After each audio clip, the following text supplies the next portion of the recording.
I'm very curious to ask you. Thank you. Now I'm online. Bye, guys.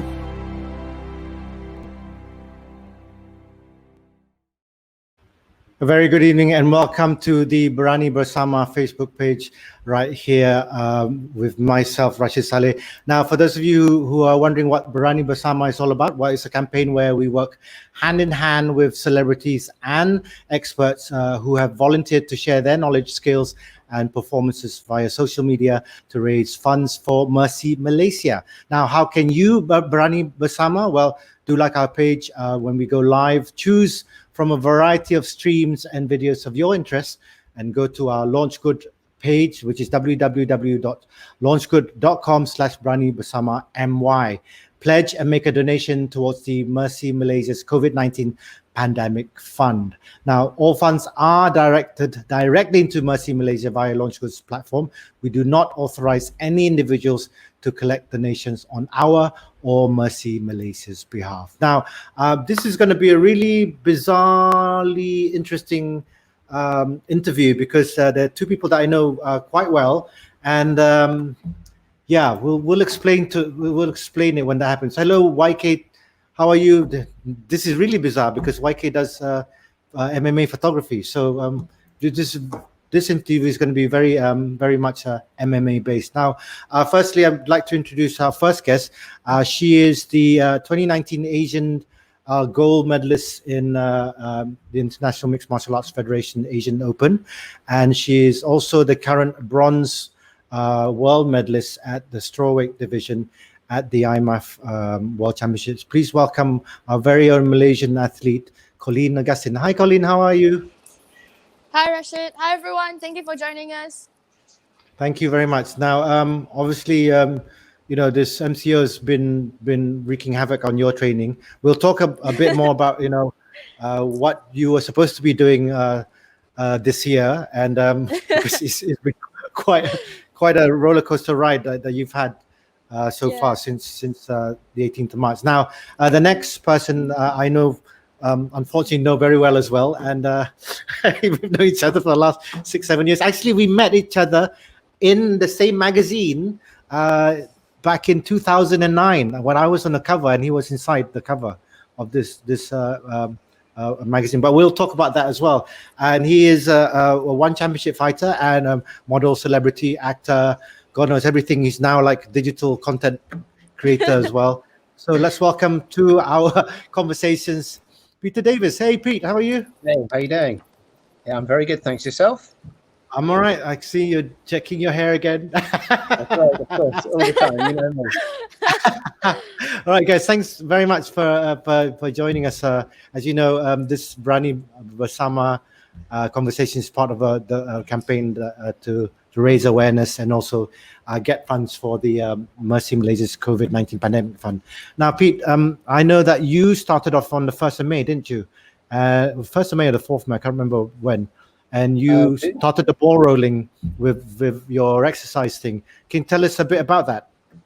Well, it was for the Quarathon. So that's a bunch of people around the world getting together, doing 24 hours or 24.6 hours of exercise. So an hour each. And then at the end of the day, we're just raising funds for MERCY Malaysia through Berani Bersama. Right. And obviously, she's gone. So it's just the two of us for now, but I think she's going to come back and join us. Let's see. Hey, there you are. Hi. Sorry. Something just disappeared from my screen. You know what? It's the rain. It's going to be raining here, so it might be. This is what happens when you're on 4G instead of Wi-Fi, and especially when the Wi-Fi is really, really bad. Now, Colleen, for people who don't know you, you started off doing Spartan prior to doing MMA. Can you just tell the audience how did you start off that interest and obviously and into MMA? For me, I kind of started because it was my brother and my mom. So I saw them doing obstacle races They went all the way to Australia just to do one, and they came back with like these awesome photos. Right. And I was like, okay, this is so cool. I was playing basketball and running at the time, so I was like, oh, this looks so much fun. Like you get muddied and everything. And there was a Viper challenge, and I decided, okay, you know what? Let me go try. My first one was 21 kilometers, 30 plus obstacles, Viper challenge. And I just got like so muddy. Like it was so challenging, but I had so much fun. I just got addicted to it. And then since then, I just started going, like when Spartan came into Malaysia, I just started doing that. And it just like, it was just so addictive that it kept going and going. And then, of course, I picked up MMA as well at the same time. Okay, we'll talk a bit more about the MMA stuff a bit later on. Now, speaking of MMA, Peter, you're like one of the I wouldn't say one of the pioneer fighters for Malaysia. How was it at the beginning, and how tough was it to get MMA as a sport into what became the masses when MEMA started? Well, actually, getting into mixed martial arts at the beginning in Malaysia was quite tricky. There were no mixed martial arts classes readily available. There were some classes down in Johor Bahru, a couple of classes in Kuala Lumpur, but no contests. And then back when Muay Fit had me there, the inaugural show for One Championship came up back in 2012. So they wanted to have me on the show. Long story short, that didn't happen. But then I got the chance to compete in Jakarta. So I went to Jakarta, did my first One Championship matchup, and that was good. Got some support from One Championship there. And then when they came to Malaysia for their first Malaysian show, they had me on the card, and they promoted One Championship as well as mixed martial arts and myself quite thoroughly. And what that meant is it came into the public eye. It became an event that was exciting to watch, that people wanted to go and see. And from that, it gained some fame amongst regular sports goers as something that they wanted to watch, they wanted to try out.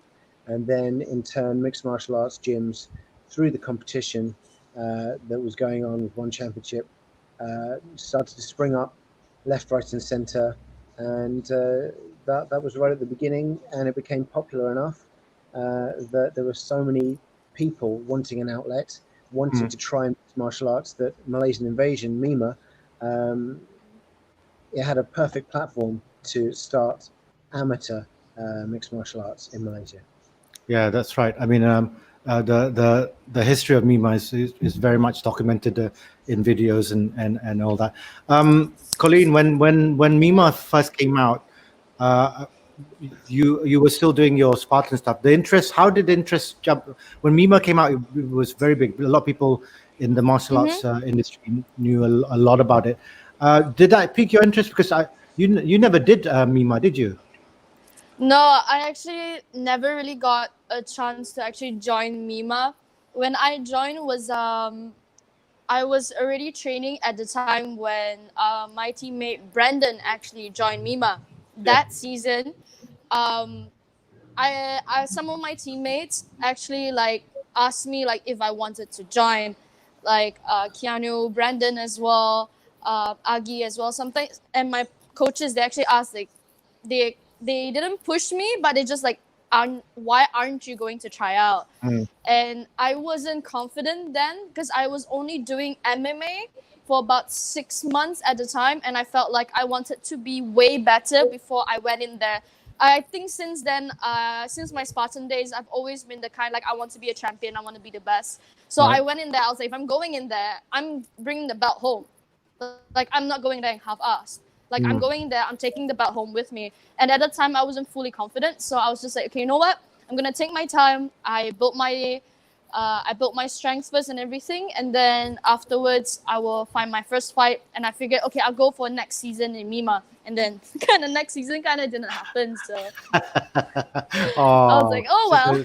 Totally missed out on that. Now, Pete, people know about you and One Championship, but what's really the story behind getting to MMA for you was very different. I mean, how did you get into it? And it's been, you've talked about it before, but I don't think people really were clear about how you got into it, and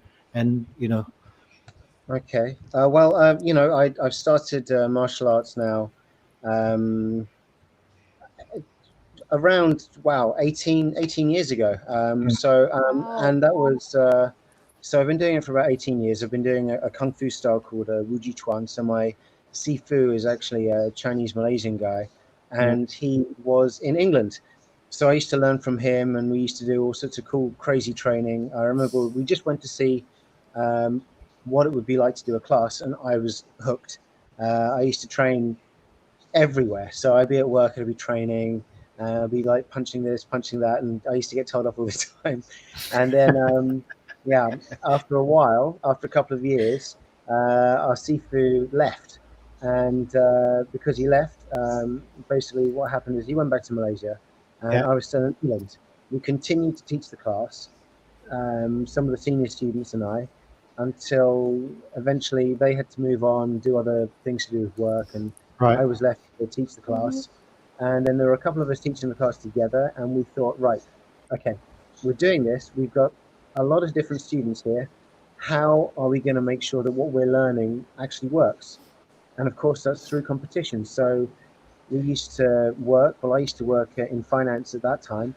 And on the weekends, I used to do some weekend warrioring, and ended up winning in the welterweight division in UK cage fighting championship. So yeah, it was born out of trying to find out what worked and be enjoying it at the same time. And yeah, we were like about 18 years ago, about 15 years ago, I'd say I started doing competition. And it was still very fresh in England at the time. So Yes. it took another 10 years to transition over to Malaysia, to be just as well known in Malaysia as it did to be known in England. Of course, starting from America mainly, and having that trickle down effect. And it's still the biggest growing sport today. Yeah, I know. What began as like an underground thing, suddenly now everyone is an expert or has opinions about. Yes. Obviously the biggest stage being UFC right now. Yeah. But you know what, Colleen? Do you? I think I remember your debut, amateur debut, that was in that mall. Was it in the mall? Yes, it was in the mall. That wasn't my debut actually. Well, for us, the proper amateur debut in a cage. The first one, your first one was where? My first one was in Sabah, in like a small gym. I think it's called Sabah Top Team. Right. I think that was the one. Yeah, that was actually my first MMA fight. Okay, all right. And that was in a ring or in a? It was actually in a cage, but the cage was so small you could like walk 1-2 steps and then you already face each other, and then you push her 1-2 steps and her back's on the cage. And I was just like, at least it's in a cage. Training. That was how mixed martial arts started in Malaysia. A lot of the competitions were held in cages that were very small. People were learning, and even though it might have been seen as a professional fight back then, it was very much an amateur fight in our eyes now. And it was the grassroots. It's where people learnt how to actually stick it all together, all their martial arts together, throw it into saucepan, boil it, and come out with a final result in a cage.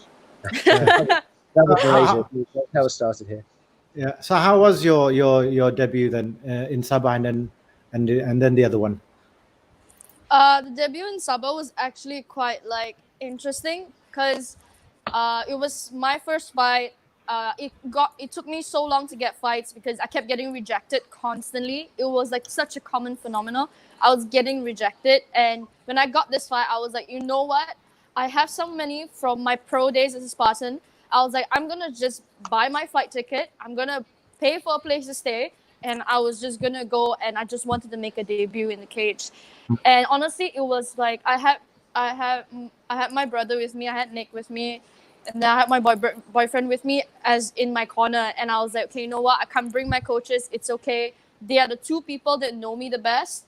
And inside was honestly like exhilarating, to be very frank. And I had Agilan helping me, like he was making me do drills, and he actually watched the fight. And afterwards, he actually texted me say like, "You did what I made you drill." And I was like, "Did I?" It's like, "Yeah, watch your fight. You did exactly what I helped you, like what we were training to." And I was like, "Wow!" It's like all these things that for like I think by that time I was training for slightly more than a year now, and all the things just got pieced together in the fight. I wasn't thinking. I couldn't remember anything. And I remember I was just like, I want to do this again. And I remember in Malaysia, that was the same year in August, September, I think. It was like the last quarter of the year. And I remember signing up for, I think it was MYFF, is that what it was called? Malaysian Fight Fest. My Fight Fest, yeah. And honestly, I was just going like, please give me a fight. Please. Like, because I was told like the same organizers that organized MIMA was the ones organizing MYFF. So I was like, please notice me, like give me a fight, because I figured like if I could get on that card, you guys can like notice me and give me more opportunities to fight. Because I remember MIMA being like a platform where if you fought there, one championship has their eyes on you. You know what I mean? Like your career was like kind of like building slowly. So I figured, okay, these people know that I have a connection. Like if I can get on that fight card, and if I win that fight, I know that I have the eyes. I'm in the eyes of the people, and I know that in MMA, it's not only about how well you are, like how good you can fight. It's like you need people to support you as well. Otherwise, who's gonna buy tickets to come watch you fight? So I figured that could be like a stepping stone into the public eye. And I remember that fight was like the first time I actually fought in a proper cage, like a nice cage. It was a nice distance and everything. Built by the guys at Bima, yeah. And it was like really fun. I think it was like at the time it was a challenging fight, to be very frank, because I knew all the girls who joined were all from the previous MIMA. So I was like, I knew I was gonna be a fresh face. No one ever heard of me, and no one knew who I was. And I was like, I mean, I love that. And I was like, okay, you know what? Let me just train. Like, I know they have so much more experience than me, but it's okay. I'm just gonna go there and show them who I am. And that fight was actually like, I would say like at the time it was quite a tough fight, because I've never really actually went all 3 rounds and have it like not entirely one-sided. It was like there was a back and forth in the first 2 rounds, and then the last round where I felt like I was a bit more ahead.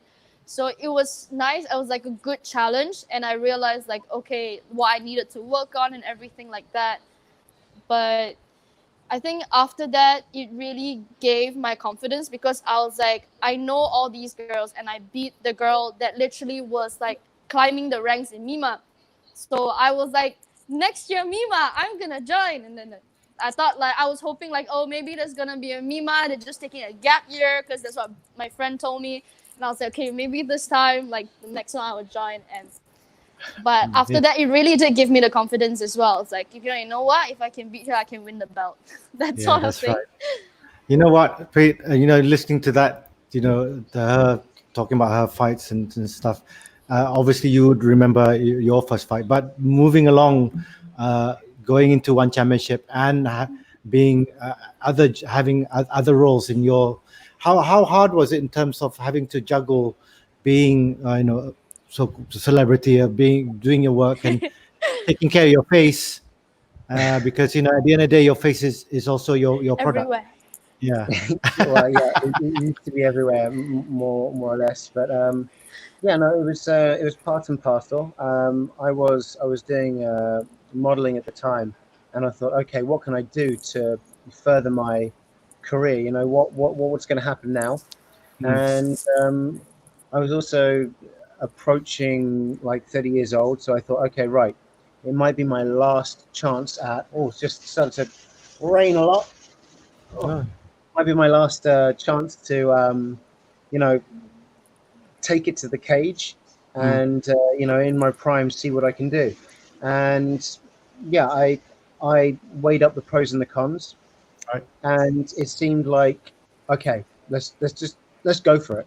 And I just went for it, and it turns out that it was one of the best decisions that I've made. Yes, I've got some permanent damage off the back end of it, but people do recognize me, do know who I am from my days in the cage in the One Championship circle. Yeah, so it's worth it, and let's see what happens in the future. Before you ask, yes, I would like to have a match again, but yeah, we'll see how it goes. Yes, because you still have that one. I mean, I think it's people know that you still have that one fight contract left to with One Championship, and Yeah. you were supposed to be fighting just before. I was hoping Yes. to get on the KL card back in April, but COVID-19 happened. It would be my 12th matchup with One Championship. So I did a post the other day with my videos. Oh, it's the first time I know that you were in One Championship, and I'm like, all right, okay, thank you. Thank you. You're obviously a super fan. Okay. I know how you feel. Trust me. Yeah, it's non-stop. It doesn't I know how matter you feel. how many times you say it, you will inevitably have to say it time again after. Yes. And some, I still get asked, what do you do? I can't be bothered. Anyway, so talking about that, you yourself, Colleen, have had your plans. I wouldn't say wrecked, but obviously it's Derailed. derailed totally. Yeah. Okay. And tell us what you were preparing for, and what were your plans pre MCO? This year, actually, I was planning to kind of bounce back from the loss at the Worlds at the Asian Open this year in Kazakhstan. The IMM AFW MMA. I was hoping like, okay, you know what? I'm gonna bounce back. I'm gonna go to Kazakhstan. I was gonna fight, bring home another Asian gold medal, and then again the same thing like I did, prepare and then go to the World Championships again. But of course, this time around was to bring home the gold medal as well. And I also saw that they were announcing like team championships and everything like that. So it actually piqued my interest as well. And I was just going like, ooh, this actually sounds fun. Like I was actually joking with my coaches, like, you know what is this like team championship? Is it like three girls and then three guys, and then you put three girls and put us in a cage and then we fight at the same time? We were just like playing around, but it was just kind of the same as last year, except that I wanted different results. I wanted to come home a world champion. I didn't want to come home feeling like I felt last year after the loss. I wanted to come home like a clean streak of just like 5 wins, another 5 wins, 10 wins altogether this year. And I was just like, okay, you know what? At the end of the year, I can relax until like I prepare for the next year again. Yeah, that's true. But as again, since everything's going to be postponed, you're going to have lots of preparations. Pete, what have you been doing during the MCO this 2.5 months? Well, I just touched back on what happened with the quarantine. So for Berani Bersama, I did the quarantine thing, and which was it was actually 26.2 hours of workouts. And Sophie Howard, she's an English lady who's a fitness enthusiast, CrossFit lady. She did all 26.2 hours. I jumped in and did 1 hour of shadow boxing training, and so that was one of the things I did. We got a total amount of £10,000, which is 50,000 ringgit, to be split between. So 1/26 is for MERCY Malaysia. I've been doing lots of DIY around the house. We've noticed on your Instagram, and cooking as well. Yeah, it's just fun. I'm quite happy being at home. I've had a lot of chance to catch up on TV shows. I've been playing lots of retro computer games that I love, fixing old laptops, and now suddenly a couple of them work. And it's having fun. Next, a few more projects on my cars, but everything with what I've got at hand, as opposed to going out spending money. Just doing my best to stay. And miss fixing your cars? I do. Well, yeah. Still doing it. Just doing different bits of fixing the car as well. So what I can. Oh Yeah. dear. Colleen, Mm-hmm. what have you been keeping yourself? I know. Tell us about your cookies, because that's something that you're a vegan. So tell us about Yeah. your what you've been doing in terms of during this MCO. Well, for me, I'm still keeping training, and then I love learning. So I've actually taken the opportunity to keep up like my learning about nutrition, Mm-hmm. training, strength training, and all that. But also, of course, right now a lot of baking because I've got like a lot of orders for cookies. I think Oh, awesome. people are feeling a little bit like down lately and all that. And I mean, a cookie is always a pick me up, right? Like you just take one cookie in the afternoon and you just like feel better.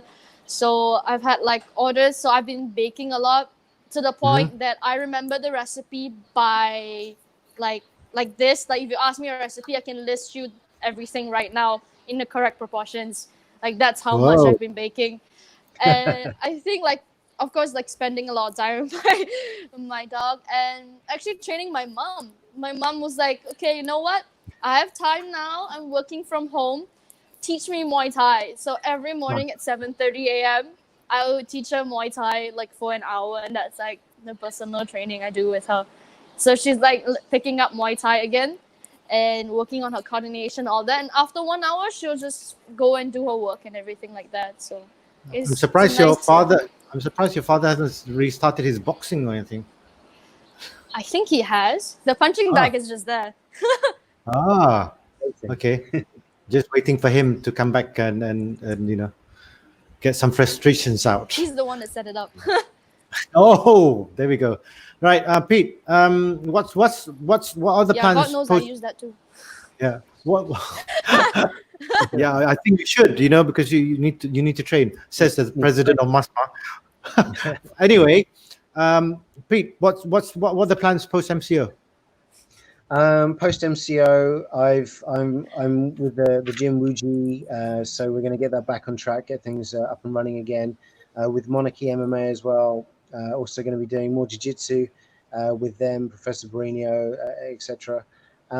Maybe enter some more Brazilian jiu-jitsu tournaments, and then from there see where my fitness is and decide whether or not I'm ready to go into another match. If I'm mentally ready, like I was before the MCO.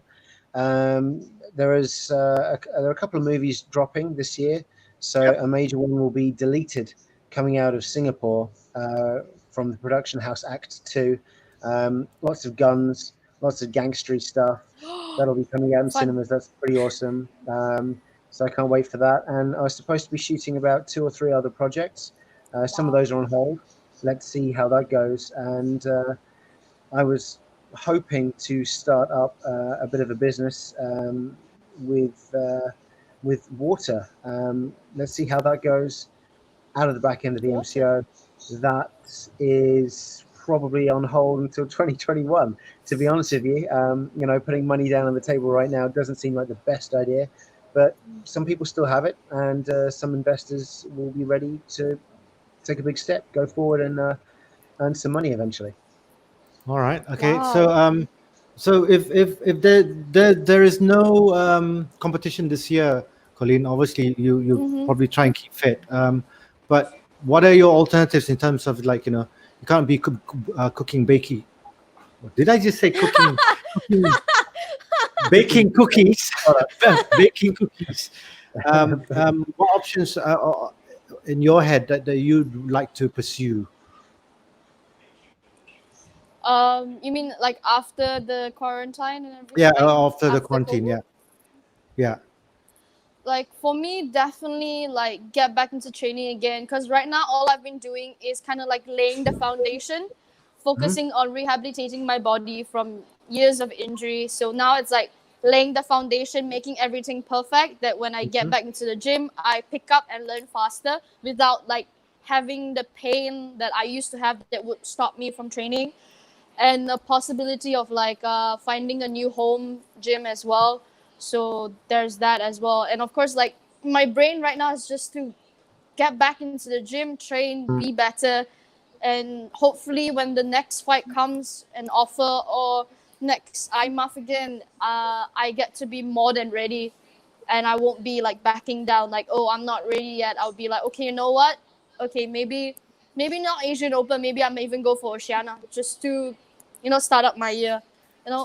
I just want to fight again. Basically, I just want to get back into the cage and fight again.